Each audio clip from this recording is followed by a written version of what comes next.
Chicken যেভাবে রান্না করলে লেয়ার মুরগি, দেশি মুরগি বা ব্রয়লার মুরগি টেস্ট হবে অসাধারণ, একই প্রসেসে রান্না করলেই টেস্ট হয়ে যাবে অসাধারণ। একটি নিয়মে রান্না শিখলেই সবগুলো খেতেই ভালো লাগবে। ভিডিওটি না টেনে ভিডিওটি সম্পূর্ণ দেখুন।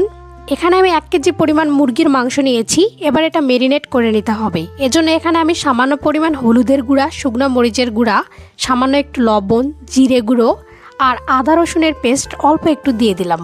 এবার এই সবগুলো উপকরণ দিয়ে দেওয়ার পরে এগুলো খুব সুন্দরভাবে মেখে নিতে হবে।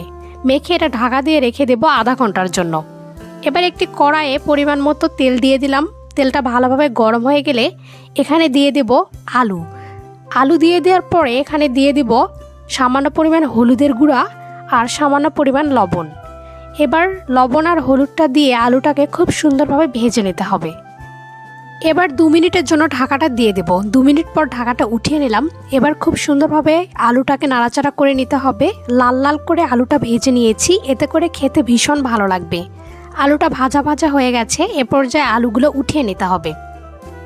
একই তেলের ভিতরে এখানে অ্যাড করে দেব একটা তেজপাতা মাঝখান থেকে ভেঙে নিয়েছি, শুকনা মরিচ মাঝখান থেকে ভেঙে নিয়েছি, 3টা দারচিনি, সাদা এলাচ, কালো এলাচ।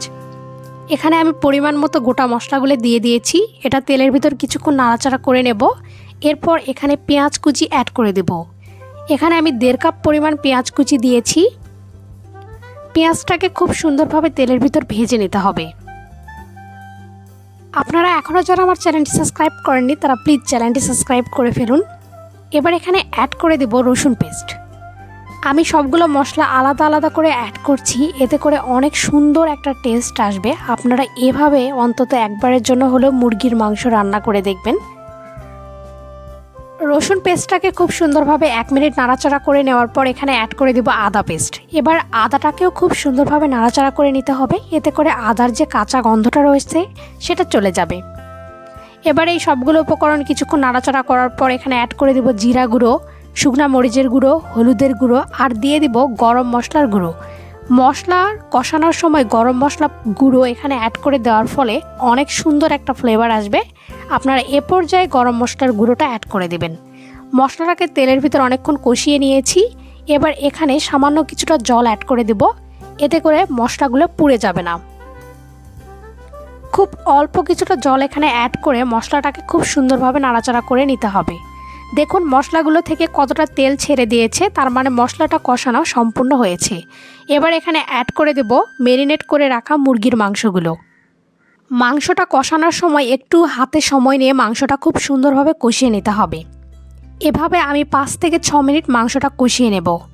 গ্যাসের ফ্লেমটাকে লো টু মিডিয়াম ফ্লেমে রেখে খুব সুন্দরভাবে নাড়াচাড়া করে নিতে হবে। একটু বেশি সময় নিয়ে মাংসগুলো কষালে খেতে ভীষণ ভালো হয়, এজন্য আপনারা চেষ্টা করবেন একটু বেশি সময় নিয়ে মাংসটা কষানোর। এগুলো অনেকক্ষণ কষিয়ে নিয়েছি, মাংস থেকে অনেকটা তেল ছেড়ে দিয়েছে। এ পর্যায়ে এখানে অ্যাড করে দিতে হবে আগে থেকে ভেজে রাখা আলুগুলো। দেখুন কি পরিমাণ মাংস থেকে তেল ছেড়ে দিয়েছে। এবার আলু দিয়ে মাংসটাকে আরও 5 মিনিট কষিয়ে নিতে হবে।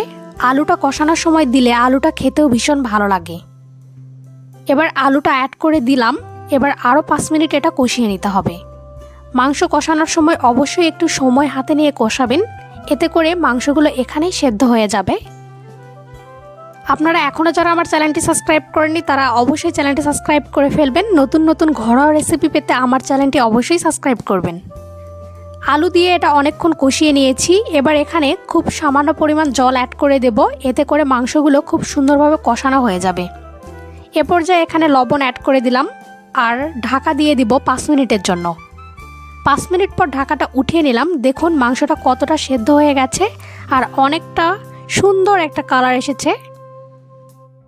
মুরগির মাংস কষানো যতটা ভালো হবে এটা খেতেও ততটাই ভালো লাগবে। এবার এখানে পরিমাণ মতো জল অ্যাড করে দেব ঝোলের জন্য। এবার এখানে কয়েকটা কাঁচামরিচ অ্যাড করে দিলাম, এতে করে অনেক সুন্দর একটা ফ্লেভার আসবে। এবার ঢাকা দিয়ে রান্না করে নেব। 10 মিনিট ঢাকা দিয়ে রান্না করে নেওয়ার পর ঢাকাটা উঠিয়ে নিলাম। এ পর্যায়ে আপনারা চেষ্টা করবেন লবণটা চেক করে নেওয়ার জন্য। এবার এটা পরিবেশনের জন্য একদম রেডি।